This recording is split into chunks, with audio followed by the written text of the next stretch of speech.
Kesultanan Cirebon merupakan salah satu kesultanan di Indonesia yang masih sangat terjaga kondisinya hingga saat ini. Usia Kesultanan Cirebon sendiri lebih tua dari Kesultanan Yogyakarta dan Surakarta.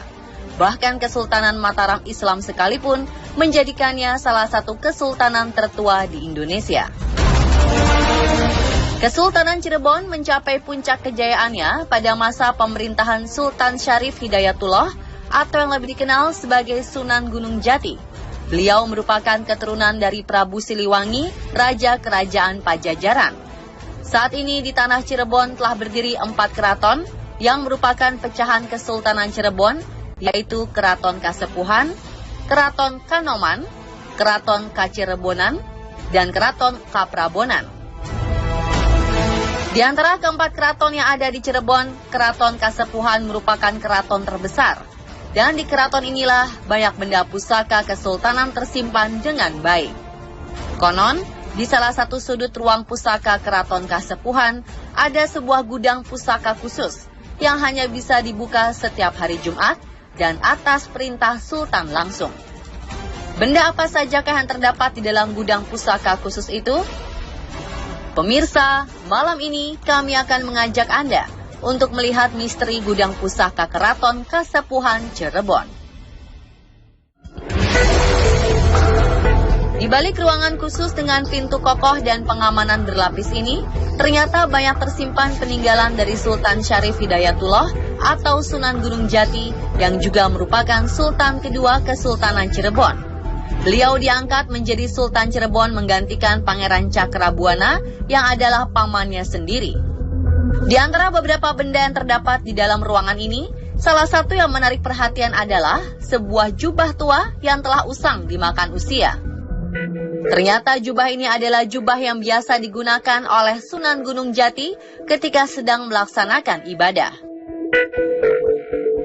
Di dalam lemari yang sama juga terdapat tongkat yang digunakan beliau saat sedang berkhotbah. Dan salah satunya hingga saat ini masih digunakan saat dilangsungkannya sholat Idul Fitri. Kemudian ada juga peninggalan Sunan Gunung Jati lainnya berupa piring-piring porselen yang hingga kini masih dipercaya sebagian masyarakat Cirebon bahwa makanan yang disajikan di atas piring-piring tersebut akan mendatangkan keberkahan tersendiri. Piring tapsi ini bertuliskan 2 kalimat syahadat, ada sholawat Nabi, nama Nabi Muhammad, ada nama sahabat. Nah, ini piring ini dipergunakan untuk upacara panjang jimat, peringatan Maulid Nabi. Ini dicuci tiap tanggal 5 Maulid. Nah, nanti dalam acara puncaknya piring-piring ini dikasih nasi kebuli atau disebutnya nasi jimat kata orang Cirebon. Nah, yang di bawahnya ada piring-piring pengiring. Piringnya kecil untuk buah-buahan dan kue-kue untuk pelengkap dari piring tapsi menyimpan masakan yang namanya nasi kebuli. Ini abad ke-14 dipesan oleh Sunan Gunung Jati.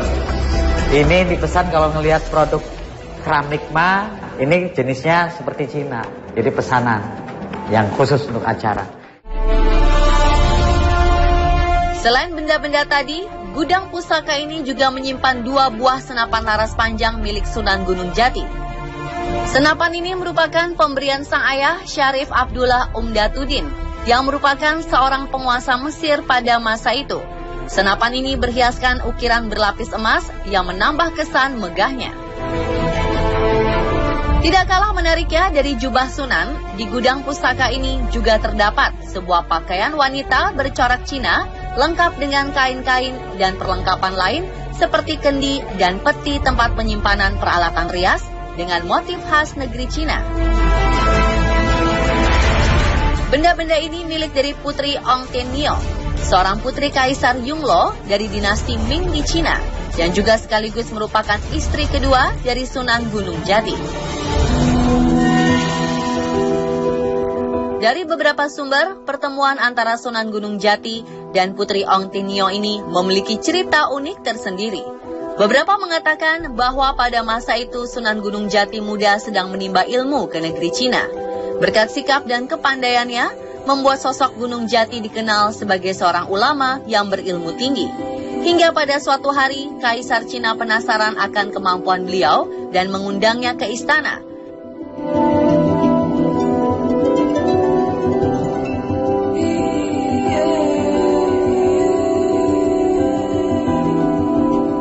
Benarkah cerita dari mulut ke mulut mengenai kisah Sunan Gunung Jati dan Putri Ong Tenyo yang telah banyak beredar? Lalu bagaimana dengan mukjizat yang konon dilakukan oleh Sunan Gunung Jati hingga akhirnya bisa sampai Putri Ong Tenyo menjadi istrinya? Bagaimana kisah sesungguhnya? Nah, dikisahkan pada waktu Sunan Gunung Jati remaja, beliau menuntut ilmu ke negeri Cina karena membaca salah satu hadisnya Rasul. Penuntutlah ilmu walau sampai ke negeri Cina. Nah, waktu itu beliau ke Cina. Beliau di sana tinggal di rumah kerabatnya. Karena dari kerabat neneknya namanya Nyai Aci Putih menikah dengan Ki Dampu Awang. Ki Dampu Awang itu sekretarisnya Laksamana Cheng Ho. Nah, nama Syarif Hidayatullah cukup dikenal di Tiongkok karena beliau ini seorang pemuda yang berilmu pengetahuan tinggi.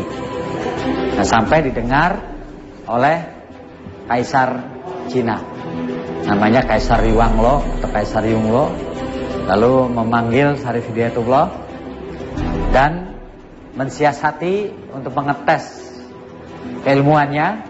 Yang namanya Putri Ong Tenyo itu dipanggil oleh Kaisar Yunglong, ayahandanya. Perutnya itu dikasih pokor kuningan, lalu ditutup menggunakan baju yang longgar, seolah-olah itu hamil. Nah, ketika sang putri dipanggil, pemuda Syarif Hidayatullah ini suruh menebak bahwa benar atau tidak Putri Ong Tenyo itu hamil. Dengan izin Allah, Syarif Hidayatullah muda ini dengan bijaksana memberikan jawaban, insya Allah Putri Paduka mengandung. Lalu sang kaisar marah karena si putrinya ini belum dinikahkan kok mengandung dari mana. Lalu tersinggung, Syarif Hidayatullah muda itu diusir. Dengan izin Allah juga ternyata benar Putri Ong Tenyo mengandung. Mengandung dalam pengertian di sini secara filsafat mengandung sir, mengandung rasa cinta.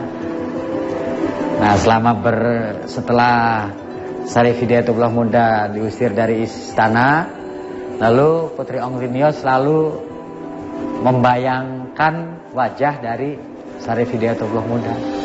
Ya, kebayangkan wajahnya Syarif Hidayatullah, ayah dari Mesir, ibu dari Pajajaran. Lalu setiap harinya pekerjaannya hanya merenung. Merenung itu memikirkan. Nah, lalu berkeinginan dengan meminta izin ke ayahandanya untuk menyusul Syarif Hidayatullah muda di mana berada. Dari laporan teleksandi Kaisar Ming mengatakan bahwa Syarif Hidayatullah ada di Cirebon. Lalu dengan restu Kaisar Yunglong, Putri Ong Tenyo dibekali harta benda yang banyak, ya, ada sekitar 4-3 kapal untuk datang ke Cirebon. Maksudnya benda-benda itu untuk lamaran. Nah, niatnya ingin menikah dengan Syarif Hidayatullah.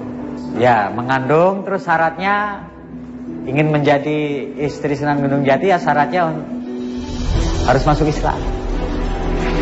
Lalu Putri Ong Tenyo secara ikhlas, secara ridho, dibimbing oleh Sunan Gunung Jati, dibeat masuk Islam, lalu dikasih nama oleh Sunan Syarif Hidayatullah Sunan Gunung Jati dengan nama Nyai Mas Laras Sumanding, yang artinya selaras untuk disanding.